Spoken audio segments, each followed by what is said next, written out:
the basic principle is this, that, everything we've done so far in the channel seemingly hasn't worked.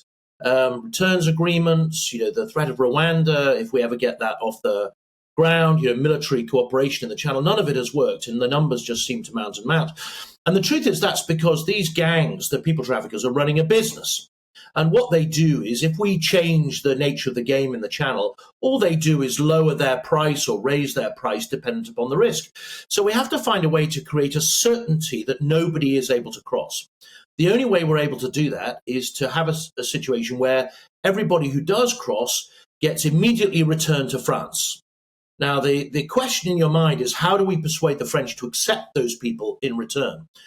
Well, in my view, the only way we could persuade them possibly to do that is to say, look, for everybody that we return to France, we will accept a genuine migrant, a genuine refugee from within France who wants to resettle in the UK. Now, you might think to yourself, well, okay, that means we're no worse off for numbers. That's right. But in truth, if that means nobody bothers to cross the channel because they know they're going to get returned 100% of the time, then we wouldn't have to do any of these swaps at all. Because there would be nobody crossing to swap. So essentially the paradox is that by promising to do this exchange, we wouldn't actually have to do it because nobody would bother crossing. And that to me looks like the only surefire way I think we can bring a short-term solution to this problem.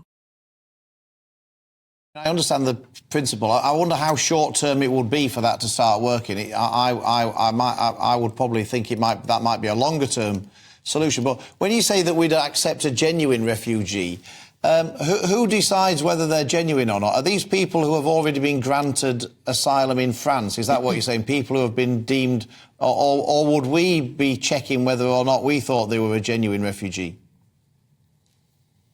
Well, the first thing to say, Philip, is that we know that the gangs and the people that the gangs are trafficking react quite quickly. We've seen a ramp up in numbers over the last sort of 2 years, really, to reach whatever it was, nearly 50,000 last year. And we've seen, particularly when, say, the Rwanda scheme was in the headlines, that we did see a little change in behavior almost immediately. Not a reduction in numbers, but a reduction in number of people actually claiming asylum. People were landing on the beach and just saying they were illegal immigrants. So we do know that the market is quite sensitive to things that we do. So I think it would be just a matter of months before the numbers dropped like a stone. You'd only have to see, a few weeks of people being returned 100% of the time, and the word would get back that this isn't worth paying for. You're getting over. Now, in terms of who would come from France, obviously France has a population of about 500,000 plus of refugees who are already there.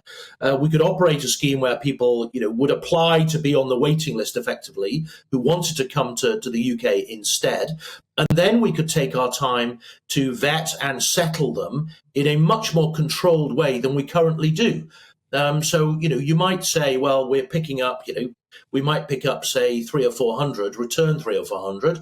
We'd have a waiting list of whom 300 or 400 could then come in a much more controlled fashion, which would allow us to resettle them, as I say, in a way that we currently can't with the numbers that are coming. But I think that actually the numbers crossing the channel would drop pretty swiftly in a matter of months to nothing, and then we wouldn't have to take any exchanges anyway. And overall, we'd be in no worse position on numbers.